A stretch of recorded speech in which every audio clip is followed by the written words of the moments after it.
গীতাঞ্জলি রবীন্দ্রনাথ ঠাকুর। অন্তর মম বিকশিত করো অন্তরতর হে, নির্মল করো উজ্জ্বল করো সুন্দর করো হে, জাগ্রত করো উদ্যত করো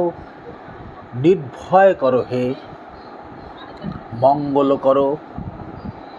নিরলস নিঃসংশয় করো হে,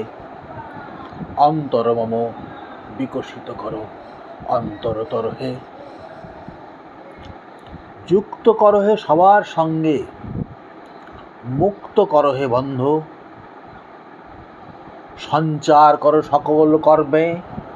শান্ত তোমার ছন্দ, চরণ পদ্মে মম চিত্ত নিস্পন্দিত করো হে, নন্দিত করো নন্দিত করো নন্দিত করো হে, অন্তর মম বিকশিত করো অন্তরতর হে।